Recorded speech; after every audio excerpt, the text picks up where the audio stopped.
Subscribe now and press the bell icon. Never miss an update. Good morning बच्चों, class 12 के physics का unit 6 optics हम लोग देखेंगे।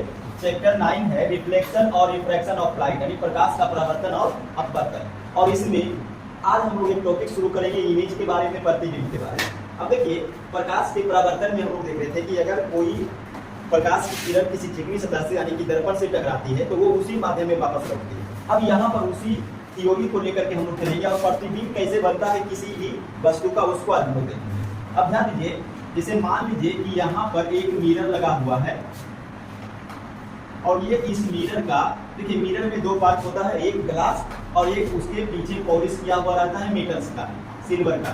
तो ये देखिए ये पॉलिश किया हुआ पार्ट है और ये ग्लास है, ठीक है। और ये मान लीजिए कि वो जो दर्पण है, मिरर है, उसका ये मध्य बिंदु है, इसका नाम ऐसे ध्रुव होता है, पोल की रख देते हैं। और ये किसी न किसी गोले से इसे कट करके बना होगा, तो मान लीजिए कि ये उसका सेंटर है सी। और अगर हम ये दोनों को मिला दें तो ये पूरा रेखा का नाम क्या होगा, मुख अक्ष, ठीक है। अब मान लीजिए कि इस मुख अक्ष पर कहीं पर भी हम एक वस्तु को रख देते, कहीं पर भी, और वस्तु को इसमें हम लंबवत रूप में लेंगे। अब मान लीजिए कि ये ए भी एक वस्तु है। अब अगर ये एक वस्तु है, ऑब्जेक्ट है, तो इस ऑब्जेक्ट से तो बहुत सारा रेज निकलेगा, बहुत सारे प्रकार से किरणें निकलेंगी। लेकिन कन्वीनियंस के लिए, सुविधा के लिए हम लोग इसमें अधिकतम से अधिकतम 3 रेज या 2 रेज खींच सकते हैं, तो साफ सुथरा बनेगा चित्र। तो यहाँ से अगर हम एक रेज समानांतर खींचे और यहाँ देखिए मिरर आएगा, दर्पण, दर्पण से टकराने के बाद क्या होगा, लौटेगा। तो ये इस प्रकार से यहाँ से लौट गया, ठीक। एक आध रेज हम और ले सकते हैं। तो अगर हम एक रेज यहाँ से लेते हैं, मान लीजिए यहाँ से, ये यहाँ पे गया और टकराने के बाद लौटेगा। अब हमको देखिए एक नियम आता है, परावर्तन के नियम में कर पढ़े थे कि आपतन कोण और परावर्तन कोण दोनों बराबर है। तो जितना एंगल से ये आया है उतना ही एंगल से ये वापस चला जाएगा, इस प्रकार से इतना एंगल बना के। अब देखिए ये तो दोनों रेज, एक रेज ये वाला और एक रेज ये वाला, दोनों जो परावर्तन के बाद, ये देखिए आपतित किरण है, दर्पण पे पड़ रहा है, ये भी आपतित किरण है, दर्पण पे पड़ा, लेकिन ये तो दर्पण से टकराने के बाद लौटा, ये क्या है, परावर्तित किरण। और दोनों परावर्तित किरण जहां पर कटा है वहीं पर वस्तु का क्या बनेगा, प्रतिबिंब बनेगा, वहीं पे प्रतिबिंब दिखाई पड़ेगा। अगर हम यहाँ से आई लगा करके देखेंगे तो ये वस्तु जो यहाँ है हमको यहाँ पे दिखाई पड़ने वाला, इमेज इसका। और कैसा दिखाई पड़ेगा, देखिए ये दोनों रेज कहाँ से आ रहा है, ए से, तो यहाँ पर हमको ए दिखाई पड़ेगा। और यहाँ से देखिए एक सीधा रेज भी निकल सकता है, तो यहाँ पर क्या दिखाई पड़ेगा, बी, तो इसका नाम ए है और इसका नाम बी है। तो ये जो यहाँ पर बना हुआ चीज है, ये क्या है, प्रतिबिंब। तो हम परिभाषा इसका क्या देंगे कि अगर एक वस्तु से बहुत सारे किरणें चलते हैं और वो परावर्तन के बाद जिस बिंदु पर कटती है वही बिंदु उस वस्तु का प्रतिबिंब कहलाता है। कहीं पर भी कटे, जैसे अगर हम इस वस्तु को यहाँ पर नहीं रख करके यहाँ रखें तो कोई जरूरी नहीं है कि यहीं पर कटता है, वो हो सकता है दूसरा जगह कटेगा, वो एक इमेज फॉर्मेशन में देखेंगे। लेकिन पक्का एक ध्यान रखिएगा कि जहां पर भी कटेगा वहीं पर उसका प्रतिबिंब बनेगा, कहीं पर भी कटेगा, वो लोकेशन पर डिपेंड करेगा। इस वस्तु को अगर यहाँ रख दीजिएगा तो ये यहाँ नहीं करके कहीं पर और कटेगा। अगर हम इस वस्तु को उठा करके यहाँ पर रख दें तो पता चलेगा कि ये यहाँ नहीं कट करके कहीं और कटता। तो जहां पर भी कटे परावर्तन के बाद वही क्या है, प्रतिबिंब। अच्छा, ऐसा वाला डिजाइन अपवर्तन के लिए भी होगा, रिफ्रैक्शन के लिए। तो दोनों में परिभाषा एक ही लिख लेंगे कि किसी बिंदु वस्तु से आती हुई प्रकाश की किरणें परावर्तन के बाद या अपवर्तन के बाद। अपवर्तन में भी ऐसा ही होता है। जैसे अपवर्तन में देखिएगा, अगर हम एक लेंस के लिए लेकर के देखें, जिसे मान लीजिए कि ये एक उत्तल लेंस है, ये इसका मुख अक्ष है, यहाँ पर एक वस्तु रखा हुआ है और यहाँ से एक किरणें गया और ये इस प्रकार से चला गया, ठीक है। एक किरणें यहाँ से गया, आप दोनों कहीं पर जाकर के मान लीजिए यहाँ पर कट गया, तो जहाँ पर कटा वहीं पर क्या बन जाएगा, प्रतिबिंब। तो अपवर्तन के साथ भी और परावर्तन के साथ भी दोनों जगह इमेज बनता है। तो दोनों के साथ, दोनों के लिए एक ही साथ परिभाषा हो जाएगा, किसी बिंदु वस्तु से आती हुई प्रकाश की किरणें, किसी बिंदु वस्तु से आती हुई प्रकाश की किरणें परावर्तन के बाद या अपवर्तन के बाद जिस बिंदु पर कटेगा, जिस बिंदु पर कटेगा वही क्या कहलाएगा, प्रतिबिंब। अच्छा, एक ऐसा कंडीशन हो सकता है कि कभी नहीं भी कटे, तो वहां पर आपको जबरदस्ती काटना पड़ेगा, मतलब काल्पनिक रूप में। जैसे आप देख लीजिए कुछ कंडीशन, अगर हम ऐसा देखते हैं, इसे फिर से लेते हैं, एक ये ग्लास का टुकड़ा है और इसको हमने बाहर से अंदर से पॉलिश कर दिया। इस बार बाहर से पॉलिश था, इस बार कहां से पॉलिश किया, अंदर से। तो कुछ डिफरेंस आ जाएगा और ये इसका पोल हो गया, ये इसका देखिए इस प्रकार से बना हुआ होगा, ऐसा केंद्र और ऐसा गोला बना हुआ होगा, तो ये इसका केंद्र हो गया। अगर हम ये दोनों को मिला दें तो ये पूरा लाइन क्या है, मुख है। अब चूंकि देखिए इधर तो पॉलिश किया हुआ, तो परावर्तन तो इधर से होगा नहीं, परावर्तन किधर से होगा, इधर से। तो मान लीजिए कि यहाँ पर हमने एक वस्तु रख दी, वस्तु ए बी, यहाँ से एक किरण गया। अब देखिए जैसे ही कांच से घुस करके पॉलिश से टकराएगा उसके बाद परावर्तन होगा। अब क्योंकि इधर तो पॉलिश किया हुआ तो लाइट उधर घुसेगा नहीं, अब लाइट परावर्तन होकर के इधर बेंड हो जाएगा। ठीक है, तो हम ऐसा देखते हैं कि ये काल्पनिक रूप में यहाँ से बेंड होता हुआ प्रतीत हो रहा है। अच्छा, एक अगर हम यहाँ से देखें, एक किरण मान लीजिए कि इस प्रकार से गया, ठीक है, तो अब देखिए ये तो उसमें जाएगा नहीं, क्योंकि क्या इसको बोलते हैं, ये तो पॉलिश किया हुआ पार्ट है, तो पॉलिश किया हुआ पार्ट तो परावर्तन तो इधर से ही होना। लेकिन अगर हम इसको काल्पनिक रूप में आगे बढ़ाएं तो ये वक्रता केंद्र से गुजरता हुआ प्रतीत हो रहा। अब देखिए ये एक रेज यहाँ वाला, एक रेज यहाँ वाला, दोनों यहाँ पे कटता हुआ प्रतीत हो रहा, कट नहीं रहा है, वो जबरदस्ती हम काट दिए। तो यहाँ पर हमको क्या दिखाई पड़ेगा, वस्तु का काल्पनिक प्रतिबिंब। ये वास्तविक नहीं बना, ये वास्तव में कटा नहीं, इसको हमको जबरदस्ती काटना पड़ा। देखिए ये जा यहाँ रहा था, हमने सोचा कि अगर ये यहाँ जा रहा तो ये आ कहाँ से रहा, तो हम इसको बैक ट्रैक किए, इधर से कहीं से आ रहा हो। हमने देखा कि ये यहाँ पर आया और ये कहाँ जा सकता है, इसको और बैक किए तो हमको पता चला कि वक्रता केंद्र से जा सकता है। ऐसा नियम है, वो नियम लिखाते हैं। अब दोनों किरण हम देखते कि यहाँ पर कटता हुआ प्रतीत हो रहा है, तो इसका मतलब यही पर इमेज बनेगा। और ये दोनों किरणें कहाँ से आ रही है, ए से, तो ये डैश, और ये नीचे वाला पार्ट किसका है, बी का, तो बी डैश। तो दोनों केस हो सकता है, कट भी सकता है, कटता हुआ प्रतीत भी हो सकता है। तो वास्तविक प्रतिबिंब इसको बोलेंगे और इसको काल्पनिक प्रतिबिंब बोलेंगे। तो प्रतिबिंब दो तरह का बन जाएगा, एक वास्तविक और एक काल्पनिक। तो ऐसा कीजिए, सबसे पहले आप जो है प्रतिबिंब का डेफिनेशन नोट कीजिए। लिखिए तो किसी बिंदु वस्तु से आ रही प्रकाश की किरणें परावर्तन या अपवर्तन के बाद जिस बिंदु पर कटती है, देखिए जिस बिंदु पर कटती है या कटती हुई प्रतीत होती है,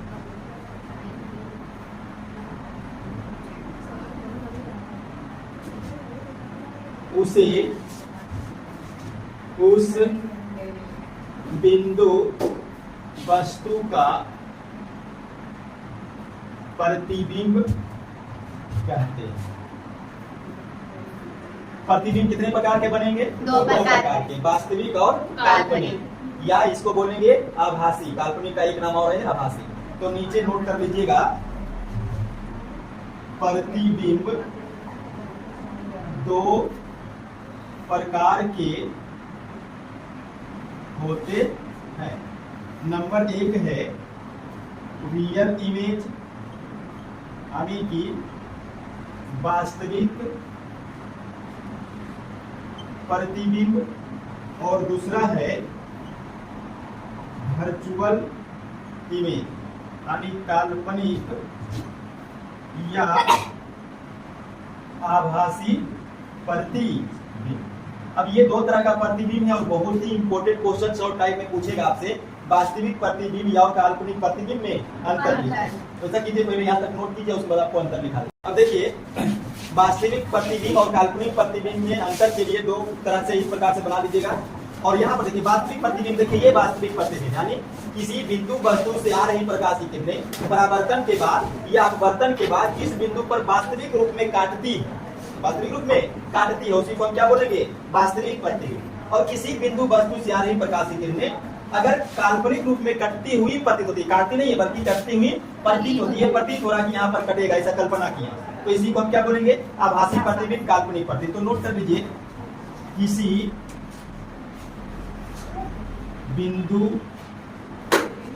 वस्तु से आ रही प्रकाश की किरणें परावर्तन या अपवर्तन के बाद जिस बिंदु पर कटती है उसे उस बिंदु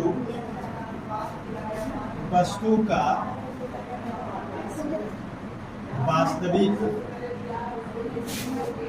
प्रतिबिंब कहते हैं। ठीक है, अब इसका देखिए, यही वाला चीज लिख दीजिएगा यहाँ पर, खाली जो कटती है वहां पर कर दीजिएगा कटती हुई प्रतीत होती, बाकी सब वही देगा डेफिनेशन में।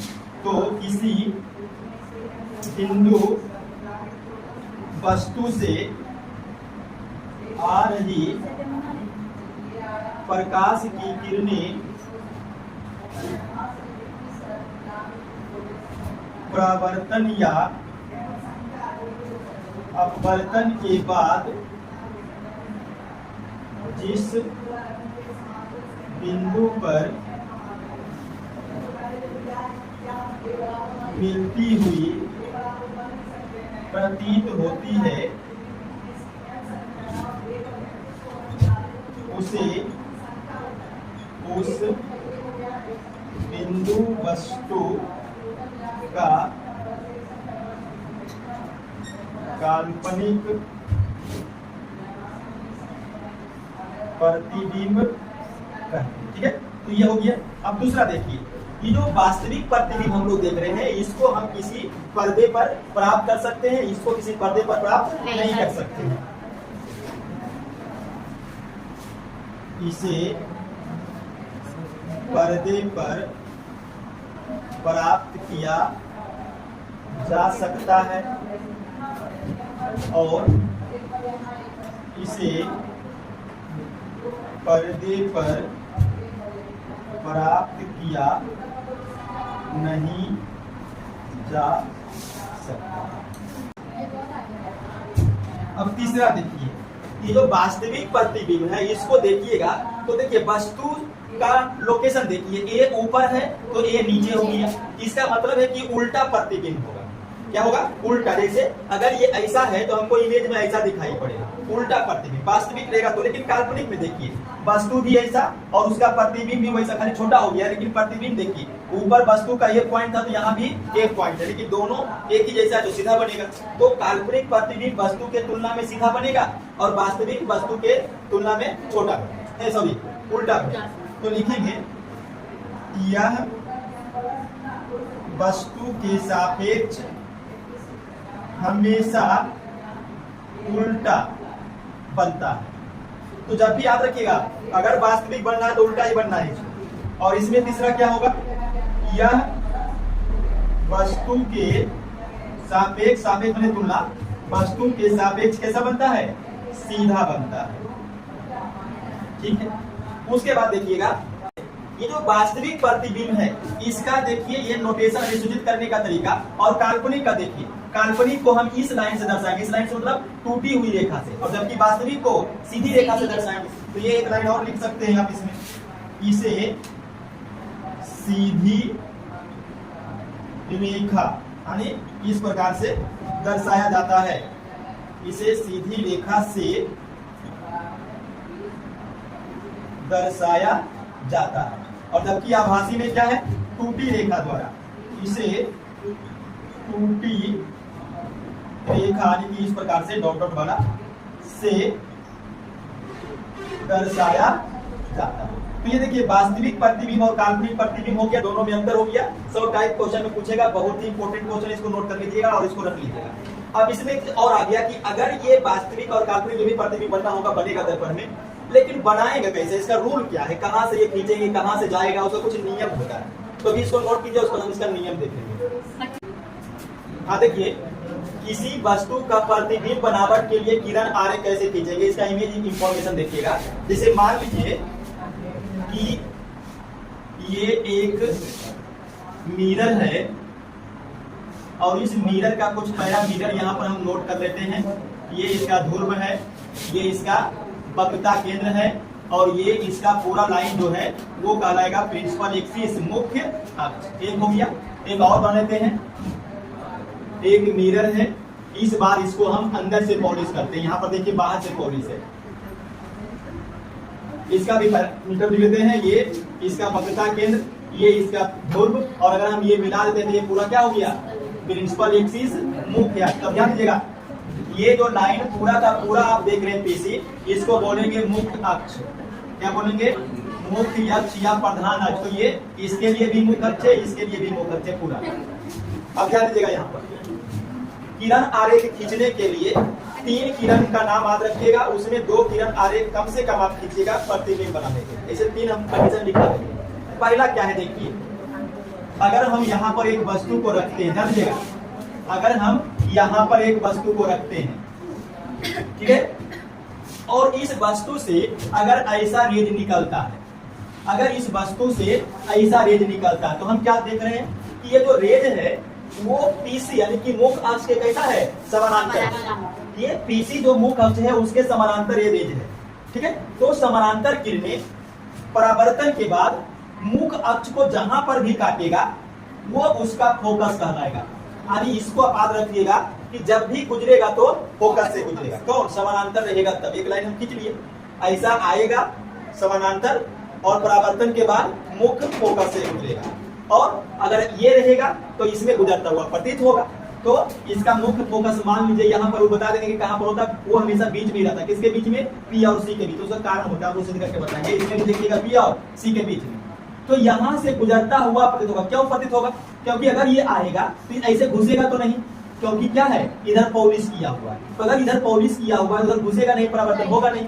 तो हम काल्पनिक रूप में इसको दिखाएंगे कि ये ऐसा गुजरता हुआ प्रतीत हो रहा है, मतलब ऐसा आएगा और परावर्तित होकर के ऐसा लौट जाएगा। तो किधर से लौटता हुआ प्रतीत होगा, फोकस।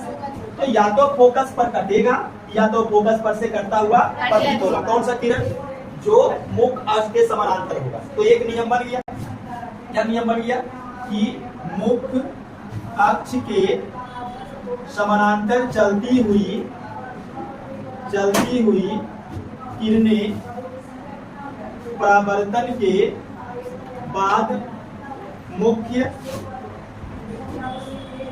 अक्ष को फोकस यानी कि एफ पर काटती है या काटती हुई प्रतीत होती है, ठीक है। तो ये एक किरण आरेख हम लोग खींच लिए। अब प्रतिबिंब बनाने के लिए कम से कम 2 को खींचिए, कम से कम 2। ऐसे 3 नियम हम बता देंगे। दूसरा नियम क्या है, बहुत ही आसान। अगर कोई किरण वक्रता केंद्र से होकर के गुजरता है, देखिए इससे अनगिनत तरह की किरणें निकलेगा, अनगिनत, क्योंकि ये एक वस्तु है और जिसे मान लीजिए पूरा का पूरा वस्तु है। तो इस वस्तु, ये वस्तु अगर हमको दिखाई पड़ रहा है पूरा का पूरा बोर्ड, तो क्यों दिखाई पड़ रहा है, क्योंकि इसमें प्रकाश का परावर्तन हो रहा है। बिना परावर्तन का कोई भी वस्तु दिखाई नहीं देगी, जैसे अंधेरे में परावर्तन होता नहीं है तो कुछ दिखाई नहीं पड़ रहा। तो अगर ये पूरा बोर्ड आपको दिखाई पड़ रहा है, ये पूरा वस्तु है, तो ये पूरा वस्तु से कितना रेज निकल रहा होगा, अनगिनत, और सबका सब आंख में आ रहा होगा, परावर्तन होगा।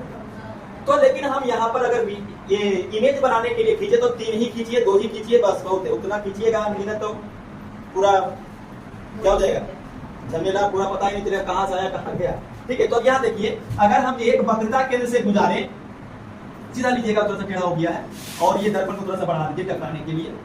अब ये जब ऐसा आएगा और यहाँ पर दर्पण मिलेगा, टकराएगा और परावर्तन होगा, तो किधर जाएगा, तो जिधर से आया है उधरे जाएगा। इसका कारण होता है वक्रता केंद्र पर खींची गई रेखा जो है वो लंब होता है, और लंब जो है वो सीधा गुजरता है। क्योंकि देखिए परावर्तन का नियम तो यहाँ पर भी लागू होगा, जितना एंगल से आएगा उतना एंगल से जाएगा। तो 90 पर आता है, इसीलिए ये 90 पर जाएगा। तो जिधर से आया उधर से लौट गया, जो आपको दिखा रहे थे उस दिन करके, जितना सीधा पर आता है तो सीधा पर लौट भी जाता है। तो 90 पर आएगा, 90 पर जाएगा नहीं। वक्रता केंद्र से होकर जाने वाली किरणें बिना मुड़े हुए सीधे वापस लौट जाती है। तो ऐसा आएगा सीधा और ऐसा सीधा निकल जाएगा। इसमें भी वही है, अगर हम वक्रता केंद्र से गुजारता हुआ प्रतीत करेंगे, गुजरेगा तो नहीं।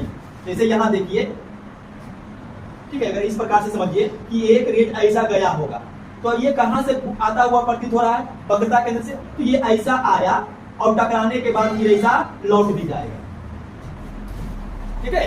तो हम एक नियम यहाँ पे ले लेते हैं कि वक्रता केंद्र यानी सी से होकर गुजरने वाली या गुजरती हुई प्रतीत होने वाली, गुजरने वाली या गुजरती हुई प्रतीत होने वाली किरणें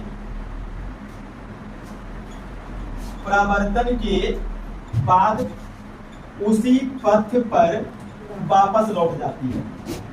उसी पथ का मतलब हो गया कि जहां से आएगा वहां से वापस हो जाएगा। तो आ रहा है वक्रता केंद्र से, तो वक्रता केंद्र पर ही वापस लौटेगा। अब देखिए एक रेज ये वाला और एक रेज ये वाला दोनों कट गया, और जहां पर कटेगा वहीं पर क्या बनता है, प्रतिबिंब बनता है। तो यहीं पर इमेज बन गया। अब नाम भी इसका आप रख सकते, देखिए कहां से आ रहा है ये लाइन, मान लीजिए यहाँ ए है यहाँ बी है, तो ये दोनों लाइन कहां से आ रहा है, ए से, तो यहाँ पर अगर हम देखेंगे तो हमको ये दिखाई पड़ेगा, ये जैसा दिखाई पड़ेगा। अब इसका नाम ए डैश लिख दीजिए। और अगर हम यहाँ पर देखें तो यहाँ पर क्या आएगा, बी आएगा, तो यहाँ पर बी डैश दिखाई पड़ेगा, बन गया इमेज। उसी प्रकार से देखिए यहाँ पर कटता हुआ प्रतीत हो रहा है, तो यहाँ पर हमको ये दोनों रेज कहाँ से आता हुआ प्रतीत हो रहा है, ए से, तो ये डैश दिखाई पड़ेगा और ये बी डैश, तो ये इमेज बन गया। तो इमेज ऐसे ही बनता है। आप दो नियम हो गया, दो रेज खींचिए, कटेगा, प्रतिबिंब बन जाएगा। एक तीसरा और भी है, ठीक है, उसको भी देख लीजिए, जरूरत पड़ेगा तो उसको भी अप्लाई कर लीजिएगा। ऐसे दो लाइन भी खींचिएगा, प्रतिबिंब बन जाएगा और साफ सुथरा बनेगा। तीसरा क्या है, देखिए, अगर कोई रेज हो सकता है, कोई रेज ऐसा हो सकता है कि वो मुख्य फोकस से गुजरे, ऐसा भी हो सकता है। तो अगर मुख्य फोकस से गुजरेगा तो टकराने के बाद ये समानांतर हो जाएगा। किसका समानांतर हो जाएगा, मुख्य अक्ष का समानांतर हो जाएगा, ठीक है। ये जो है क्या तो बोलते हैं, मुख्य फोकस से होकर गुजरने वाली किरणें टकराने के बाद किसके समानांतर हो जाएगी, मुख्य अक्ष के समानांतर हो जाएगी। यहाँ भी वही होगा। अगर हम इसको यहाँ से मान लीजिए कि इस प्रकार से दिखाएं, ऐसा कि ये जो किरण है वो कहां से आता हुआ प्रतीत हो रहा, फोकस, तो ये जो टकराने के बाद है वो मुख्य अक्ष के समानांतर हो जाएगा, लेकिन ये ऐसा चला जाएगा, ठीक है। तो ये याद रखिएगा कि मुख्य फोकस से होकर जाने वाली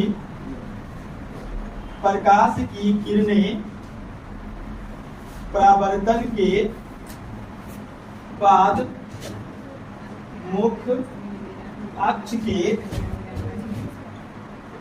समानांतर हो जाती है। तो देखिए, इमेज बनाने के लिए 1 2 3 किरण आरेख है, और इस तीनों में कम से कम 2 ही किरण आरेख खींचिए, या तो ये दोनों खींचिए या ये दोनों खींचिए या 1 नंबर 3 नंबर खींचिए, प्रतिबिंब बन जाएगा, ठीक है। तीनों खींचिएगा तो भी प्रतिबिंब बनेगा। तो देखिए, कटना चाहिए था यहाँ पर, कट गया यहाँ पर, हालांकि यहाँ पर ही कटेगा, यहाँ पर भी नहीं कटेगा यहाँ पर ही, लेकिन वो जो डायमेंशन होता है कि इसको बीच में रखना है, इसके बीच का दूरी, इसके बीच का दूरी सबको इक्वल लेना पड़ता है, तब जाकर के वो यहाँ पर ही कटेगा। लेकिन ये अभी चूंकि ऐसे ही बना दिए हैं काल्पनिक रूप में, इसलिए ये यहाँ पर नहीं कट करके यहाँ आ गया, लेकिन कटेगा यहीं पर। तो कोशिश कीजिए कि 2 ही रेज लेकर के चित्र को बनाने का, प्रतिबिंब को बनाने का कोशिश कीजिए, ठीक है। तो ये 3 नियम आप नोट कर लीजिए।